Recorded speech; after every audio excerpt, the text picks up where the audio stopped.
नमस्कार। जैसा कि आपको पता है कि एक बहुत बड़ी एक्सरसाइज, मिलिट्री एक्सरसाइज बेलारूस और रूस के बीच हुई और वह कल ही समाप्त हुई। एक्सरसाइज का नाम था JPAD। ये 5 दिवसीय एक्सरसाइज था और बहुत चर्चाओं में रहा, क्योंकि ये एक्सरसाइज उस दौर में हुआ है जिस दौर में यूक्रेन और रूस के बीच ज़बरदस्त युद्ध चल रही है। जी हाँ, लेकिन उससे भी बड़ी बात क्या है, ज़रा इसको समझने की ज़रूरत है। ये जो JPAD एक्सरसाइज है, जो एक तरह से कहा जाए जिसको यूरोप का एंटी एक्सरसाइज मान सकते हैं, है ना। यूरोप के देश इसे बहुत ही अलग तरीके से देख रहे थे। जैसा लग रहा था कि मानो कि, है ना, रूस अपनी ताकत को दिखाना चाह रहा है। ये एक्सरसाइज जस्ट उसके बाद हुआ है जो पोलैंड की घटना, जहाँ पर रसिया के कई सारे ड्रोन पोलैंड में पहुंच गए थे, जस्ट उसके बाद हुआ है।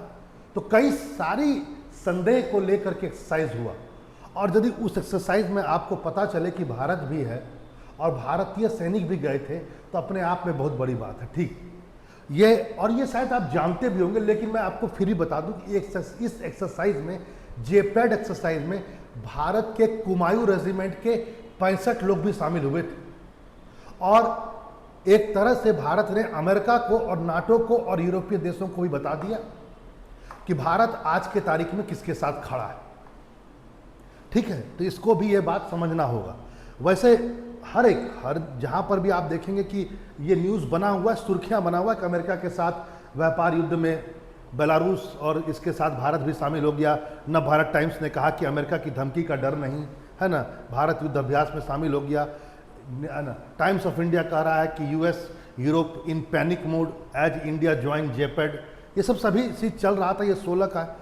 और आपको ये पता होना चाहिए कि ये एक्सरसाइज उस दौर में हो रहा है कि सिर्फ इसलिए नहीं कि अमेरिका, रसिया और यूक्रेन के बीच युद्ध चल रहा है। ये उस दौर में हुआ जिस समय रसिया के युद्ध को या यूक्रेन युद्ध को भारत के साथ जोड़ दिया गया, भारत पर आरोप लगाया गया। अमेरिकी लोगों ने कहा ये मोदी का युद्ध है, और उसके बाद हम पर 50% टैरिफ और सैंक्शंस लाद दिया गया। लेकिन जो भी हो, सच्चाई ये है, बाकायदा यूरोपीय समाचार एजेंसी TSS ने बाकायदा बताया है कि हाँ, भारत शामिल हुआ है और इसका मुख्य उद्देश्य है कि रूस के साथ सहयोग और आपसी विश्वास की भावना को मजबूत करना। हाँ, ये जरूर अमेरिका को टेंशन देगा और अमेरिका को ये बात सोचने पर मजबूर करेगा कि अमेरिका का टैरिफ जो उसने इम्पोज किया भारत को, वो कुछ काम भी कर रहा है या एक्सपायर हो चुका है, ये समझना होगा। लेकिन यदि आपसे कोई ये बात कहे, यहाँ तक तो समझ में आ रहा है, और ये न्यूज़ में यदि नहीं भी आया तो आपके लिए थोड़ा सा अच्छा बात रहा, आप समझ गए कि ठीक है, JPAD में भारत भी शामिल हुआ। लेकिन यदि कोई ये बात कहे आपसे कि भैया JPAD में सिर्फ भारत ही नहीं था, ऐसा आप देखिए, Iran, Bangladesh, Burkina Faso, Democratic Republic of Congo, Mali, ये सब भी शामिल थे। बाकायदा रूस की ओर से, क्रेमलिन की ओर से ये बाकायदा आया कि एक 41 प्रशिक्षण स्थलों पर यह पूरा का पूरा एक्सरसाइज कंप्लीट किया गया। 333 विमान थे इसमें, 247 नौसैनिक जहाज थे, कई पनडुब्बियां भी इसमें शामिल थी, सब कुछ कहा गया, और भारत अकेला नहीं था। यहां तक भी आप कहेंगे सर ये कोई बड़ी बात नहीं है, एक्सरसाइज था, रसिया अपने मसल पावर को बता रहा है तो इन सब देशों को लेकर के चला। लेकिन यदि मैं आपसे ये बात कहूं कि इस एक्सरसाइज में अमेरिका भी मौजूद था, तो आप क्या कहेंगे?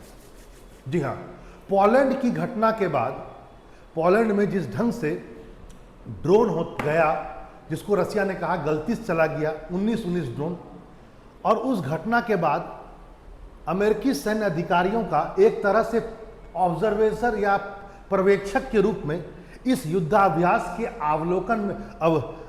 अवलोकन करने के लिए पहुंचना अपने आप में बहुत बड़ी बात है। उस दौर में जब से 2022 से यूक्रेन युद्ध शुरू हुआ है और अमेरिका इस ढंग की चीज़ों में नहीं पड़ा है, न गया है, और अमेरिका का अचानक इस युद्धाभ्यास में पहुंचना, वो भी उस घटना के बाद, पोलैंड की घटना के बाद, क्या बताता है आपको, और आप क्या समझेंगे?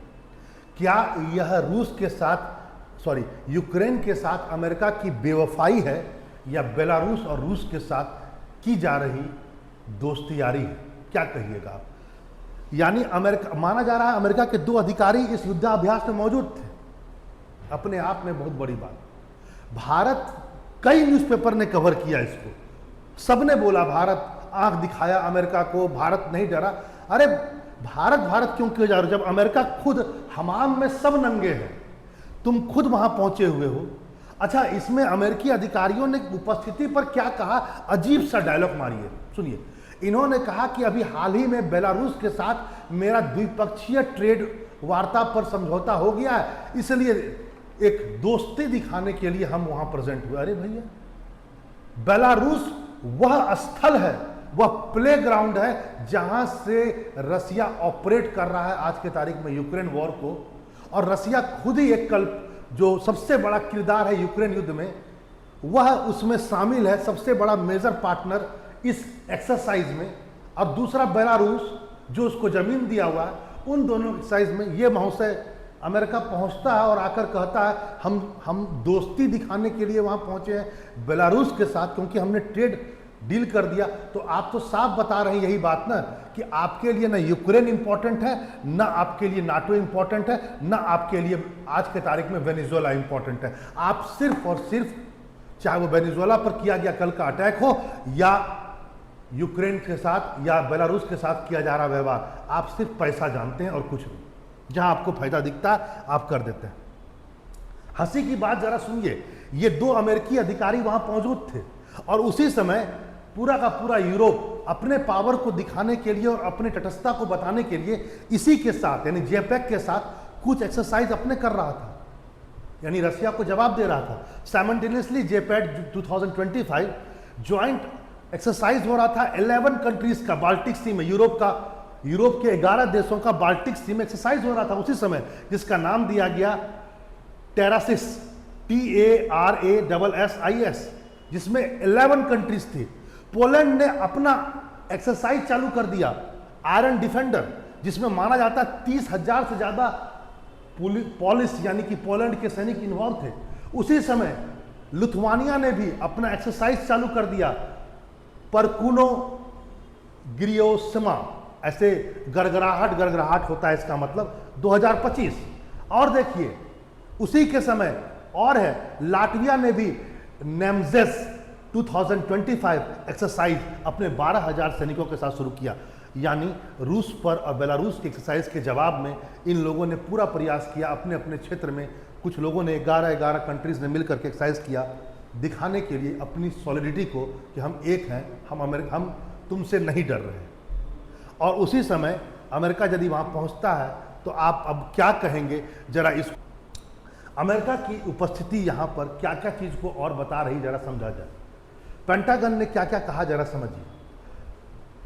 पेंटागन ने कहा कि ये एक औपचारिक है, यदि कोई देश हमें आमंत्रित करता है तो हमको जाना चाहिए। बेलारूस ने, रूस ने नहीं, बेलारूस ने हमारे एम्बेसडर यानी कि हमारे राजदूत को, जो अमेरिका का राजदूत वहाँ पर है, उसको कहा था कि आप आएँ, इसलिए हम गए।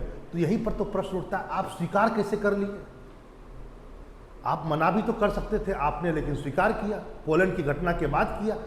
चलो वो तो 2 साल से 3 साल से जो युद्ध हो रहा है सो हो रहा है, आपने स्वीकार क्यों किया? आगे देखिए, कुछ लोग जो है इसको अलग तरीके से देख रहे हैं। कुछ लोगों का कहना है, जरा समझिए इस बात को, कुछ लोगों का कहना है कि पश्चिमी विदेश नीति के विश्लेषक कहते हैं, अनुमान लगा रहे हैं कि ट्रंप चाहते हैं कि बेलारूस को रूस से अलग करने की कोशिश, और इसमें वह मान रहे हैं कि यदि मैं ऐसा कुछ करूंगा तो मैं सफल भी हो जाऊंगा, और यदि मैं सफल हो गया तो यूक्रेन युद्ध खुद ब खुद समाप्ति की ओर बढ़ जाएगा। मतलब यदि मैं बेलारूस से अपने आप को, संबंध को स्ट्रांग करता हूं और रूस से उसको थोड़ा अलग करता हूं, तो कहीं ना कहीं रूस पर प्रेशर जनरेट होगा और युद्ध को रुकवाया जा सकता है। अपने आप में एक बहुत बड़ी बात, ये इंडिया को तो अलग नहीं कर पाए, बेलारूस जो इसको ग्राउंड देता है, सैनिक देता है, उसको क्या ये अलग कर पाएंगे? अलग बात।